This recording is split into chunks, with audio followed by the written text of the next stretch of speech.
Hey, all you literary legends and luminaries. I'm Julie and welcome to Booksmart. Today's episode is a celebrity memoir. Jeff Hiller's Actress of a Certain Age, My 20-Year Trail to Overnight Success. I love Jeff Hiller, so let me admit my bias right away. I didn't watch Somebody Somewhere until earlier this year. It was after I had seen American Horror Story New York City, which I would have liked that season better had it not come out within the same period as Ryan Murphy's Dahmer. Anyway, Jeff Hiller plays the Frankenstein-like serial killer in American Horror Story. So when I started watching Somebody Somewhere, I'm like, oh, it's the killer from American Horror Story. And then I immediately fell in love with Joel and wanted him to be my best friend. I had debated about watching Somebody Somewhere for a couple of years, but I always started watching something else. Sometime in February or March, before our weather turned more spring-like, I thought, okay, I'm going to watch Somebody Somewhere. Within minutes, I loved it. I was so mad that there were only 7 episodes a season. Really? Girls got 10 episodes and that show didn't usually enlighten me. But Somebody Somewhere felt so authentic and it had nothing to do with New York. I laughed and I cried when I watched Somebody Somewhere and then cursed it when it was over and I only got 21 episodes. It was like my so-called life all over again. Which then brings me to Barnes & Noble this summer. Jammed back in with the entertainment books, I saw this bright blue spine with a familiar looking figure on it. I squealed when I figured out it was Joel. Don't you just love the title? And the picture. I just couldn't stop giggling. I was in the middle of reading another book, so I had to wait to start reading Actress of a Certain Age. But once I started reading it, I finished it in 3 days. I had to actually force myself to stop reading it so I could do more productive things. I will try to be as unbiased as possible during this Booksmart episode, but just know that all it took was one comment about designing women and I declared I had to keep the book. And the designing women comment came on page 33, so take that however you will. Right away, I loved Hiller's organization. He's titled each chapter after a celebrity memoir he's read. Yes, he actually reads. You are reading a celebrity memoir written by a celebrity who has actually read books, like real books. It's refreshing. He makes fun of all the cliches in celebrity memoirs in his first chapter. Now, I will say that Hiller directly talks to his readers countless times, but that didn't bother me at all. It made me feel like his bestie. Anyway, with each of the celebrity memoir chapter titles, he tells you when the author became famous, many of them long before Hiller did at his middle-aged time in his life. Hiller is just a couple years older than I am. Okay, not quite. Hiller makes it abundantly clear that he has a December birthday, so technically he's only about 16 months older than I am. And although he is a New Yorker, he wasn't always, so I'll forgive him for the whole living in New York thing. At least his memoir isn't riddled with New York places and streets and such, as though readers should know such important places. So let me read you something from the book so you get an idea of his voice. I'm going to try to read you the designing women part if I can get through it without snort laughing. This is in a chapter titled Little Girl Lost, about how he was bullied at school. As he is describing this interaction, I adored all his pop culture references, all of which I knew and related to. And so he says, so he's asking his bully this. Why do you always do this to me? I weakly asked. As clapbacks go, it was not all that harsh. What can I tell you? I'm not Cardi B. Josh looked at me and uttered a haunting sentence. Because you carry your books like a girl. At that moment, I had an intense realization of clarity. I did carry my books like a girl. I carried them against my chest, clasping them with both hands over the boobs I'd developed from eating my 8th grade feelings. Every other boy, however, carried his books with only one arm on the side of his body down by his hips. Why did I carry my books differently than all the other boys? I think I liked having my books up to my chest because Patty Simcox carried her books like that in the movie Grease. She held them tight and swung her body so that her ponytail moved like a pendulum as she passed. I realize now that Patty Simcox was an unorthodox choice for a pop culture hero. She was the preppy, frigid, goody two-shoes without even a leather pants redemptive makeover character that most people do not remember from the film. So maybe the way I held my books wasn't the only reason kids were picking on me. But again, this is in retrospect.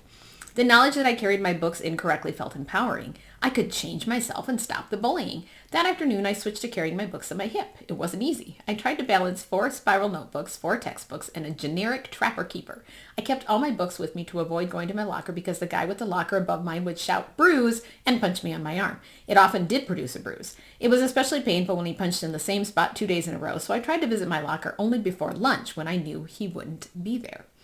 I managed to get everything balanced on my hip as I walked through the halls of Eisenhower Middle School. This would fix it. Now I would have find friends and be loved.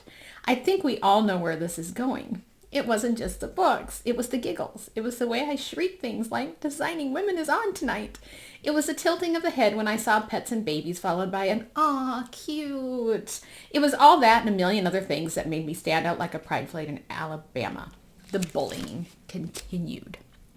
So this is how he writes the entire book.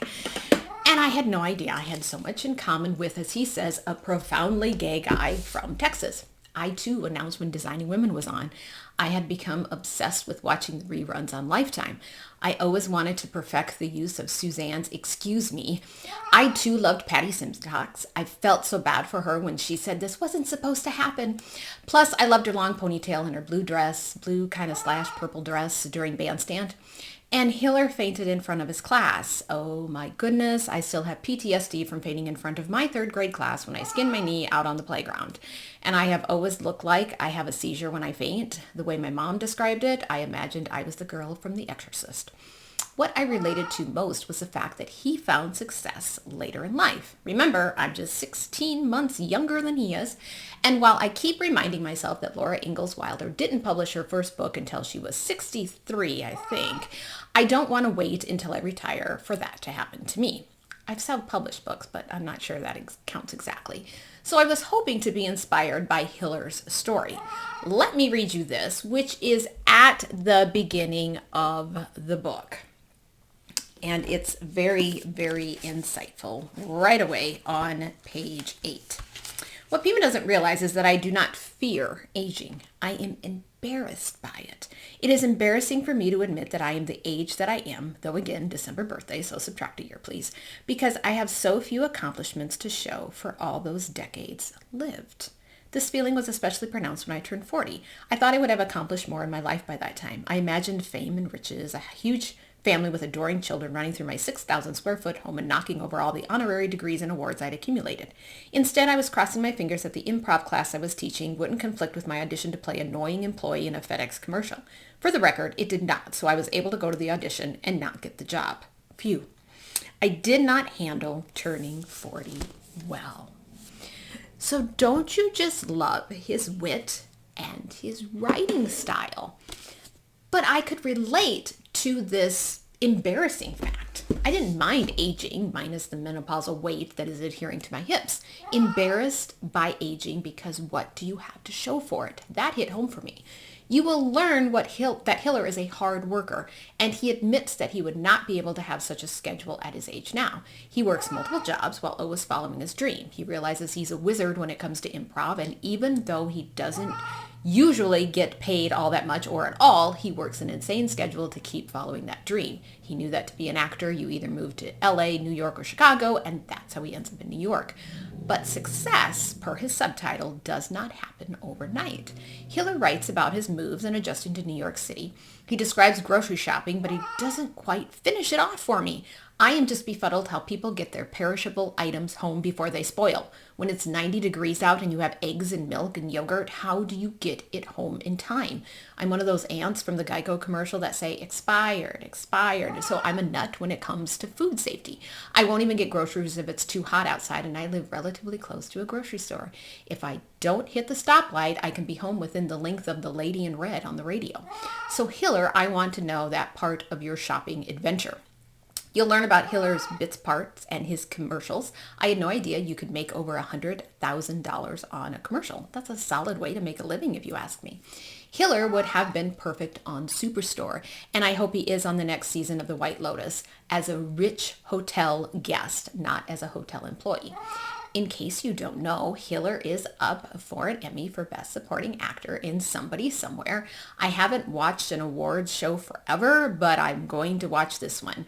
Ike Barinholtz better not win for The Studio. Yeah, some of the studio episodes were funny, but Somebody Somewhere was so much better. Hiller writes about how his appearance is always questioned.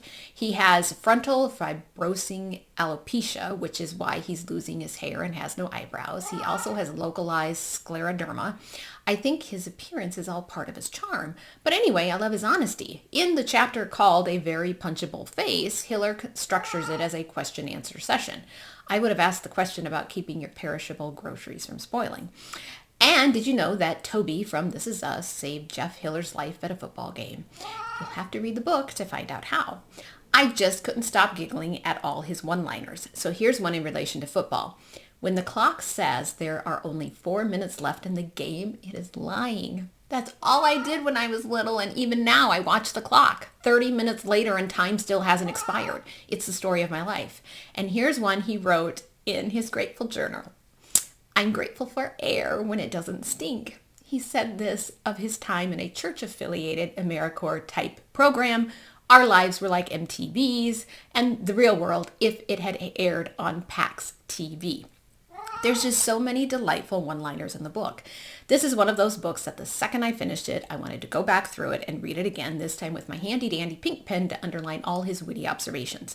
I haven't started rereading it yet, but I will, especially once the school year gets underway and I'm in desperate need of a laugh. But I do have to criticize just a little bit. While I love the structure of his memoir, he didn't always fulfill what the subtitle says, My 20-Year Trail to Overnight Success. The 20-year part, yes, but he doesn't develop the success part enough. He just mentions American Horror Story, which I found a bit disappointing. I would have liked a bit more focus on his celebrity. But let me read you a part towards the end where Hiller gets a little bit philosophical about how things turn out. And this is what he says. For the first 20 years of my acting career, I would look at my friends who were successful performers and think, why them and not me? I'm just as talented as they are. Now that I'm having a tiny bit of success, I look at my friends who are incredible performers but are having trouble making ends meet, and I think, why me and not them? They're just as talented as I am. I want some sort of explanation for the randomness of life. How did I get lucky enough to be born in the country I was born in and to loving parents? How did I not get lucky enough to be born a hot Nepo baby?